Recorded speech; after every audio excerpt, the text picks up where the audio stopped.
Brody's Cause on the outside. Final furlong of the Claiborne Breeders' Futurity. Brody's Cause a final try. Brody's Cause and Corey Lannery a tremendous run. Brody's Cause at the 16th pole. Brody's Cause in front. Brody's Cause for Luis Saez to win the Toyota Bluegrass.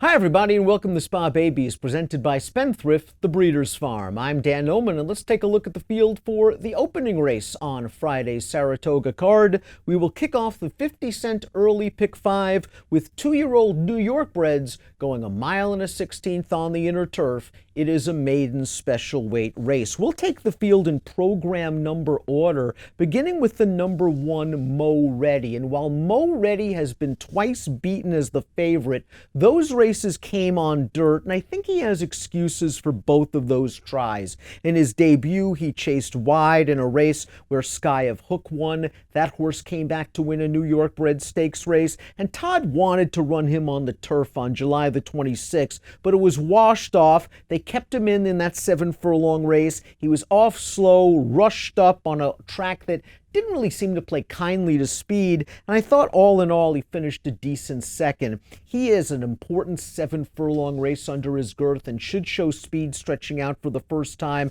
and he is by Uncle Mo, who wins 14% of the time with first turf runners. I think Mo Ready is going to be Mo Ready to show some speed in this spot. The number 2 is BarleyOne, and I liked BarleyOne heading into that July 18th race at Saratoga. It was a turf sprint and it was washed off, so BarleyOne had to run on the dirt. He didn't run very well. I don't think he's a dirt colt, and I think he deserves a mulligan for that race. As you see, his sire Animal Kingdom excels with first turf runners, clicking at a 19% rate. The dam won sprinting on wet dirt, but the second dam was a stakes-placed turf sprinter by Animal Kingdom out of a Bernardini mare. This horse should appreciate stretching out 3 furlongs. He draws a comfortable inside post. There is speed in this race for him to track, and I think John Velasquez might be able to find a wonderful pace-tracking,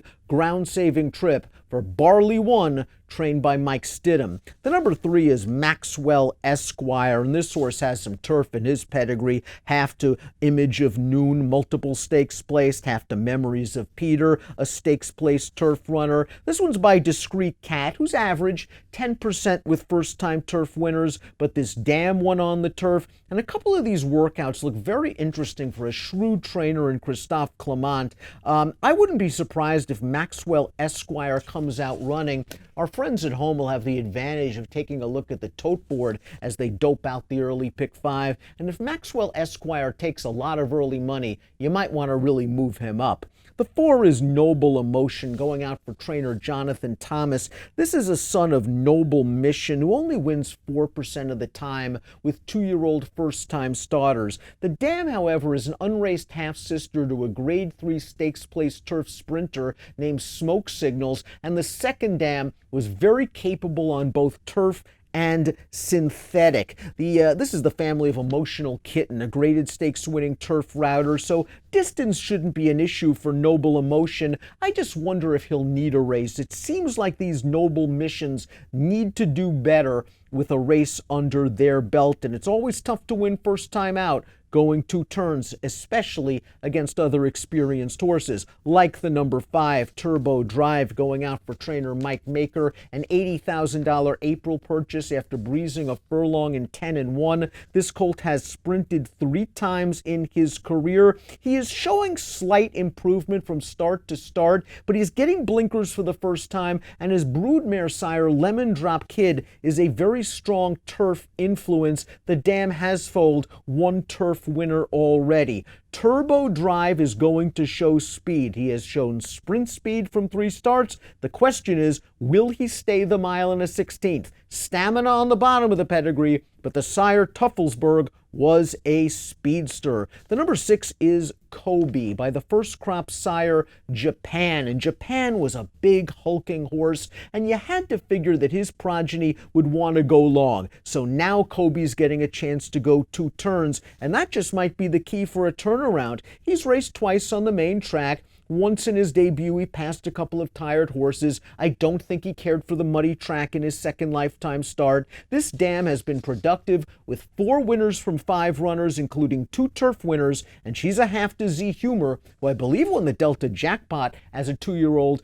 going 2 turns. Coby gets blinkers on for Gary Contessa, and is another horse that can be close to the pace on the stretch out. The 7 is Inside Info. This is a son of Mission Impassable. Mission Impassable does very well overall with juvenile debut runners. I just don't love him on the turf. Only 6% winners with first turf runners. Now, the broodmare sire, More Than Ready, is going to add that turf ability.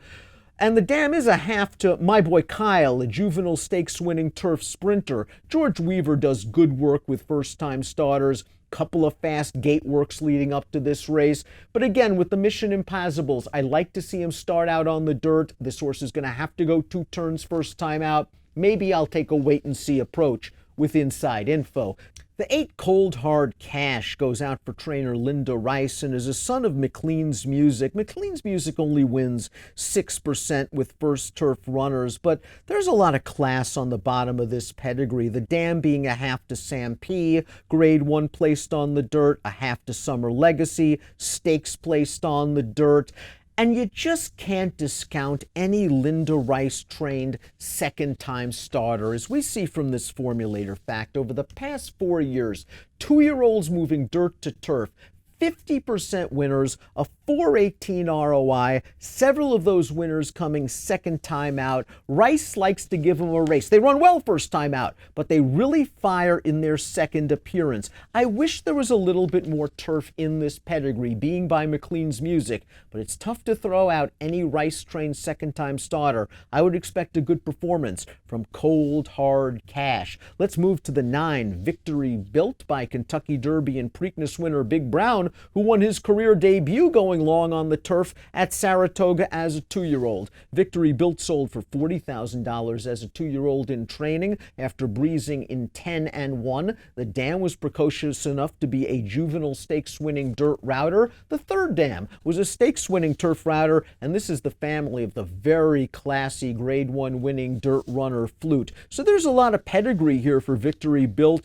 There's also distance, and I like Michael Maker trained first-time starters going long. This horse might be a little bit of a sleeper. The work tab gives me mixed feelings. I'm not sure if he's really going to be cranked and ready to go, but again, a perfect example of a horse to watch the board. If Victory Built opens up at 5 or 6 to 1 where you think he might be 10 or 12, then that's a very good sign. Driftwood completes the field for trainer Kenny McPeak. This horse made his career debut in that off-the-turf race, didn't do much running. I'm not holding it against him. He's getting Lasix on for the second start. He's stretching out in distance. He's a half to Behind the Couch, who is a stakes-placed dirt sprinter, and his sire, Courageous Cat, well, a very good turf horse in his day, only wins 5% with first turf runners. This is the family of Preakness winner Shackelford, and a slew of other good dirt route horses. However, I like the Driftwood as the 7-furlong race under his belt. I think he's going to handle this distance, but he's going to have to handle a very tough outside post position. Tough race to kick off the early pick 5. Tough race to kick off the Spa card on Friday. I'll take a shot with BarleyOne. I liked him before his debut. He got washed off. I think they've been waiting to run him on turf. This is a good inside post. I think he has enough pedigree to get the 2 turns. He'll be my top pick. Maxwell Esquire has turf in his family. I really respect Christophe Clement with his first-time starters on the turf. And I'll also use Victory Built for Michael Maker. I think this horse has some turf pedigree, and Maker does well with these first-time starters going long. So I'm going to go with firsters. I usually go with the experienced ones. This time firsters. 2-3-9 for me in Friday's Spa Baby race presented by Spendthrift, the Breeders' Farm.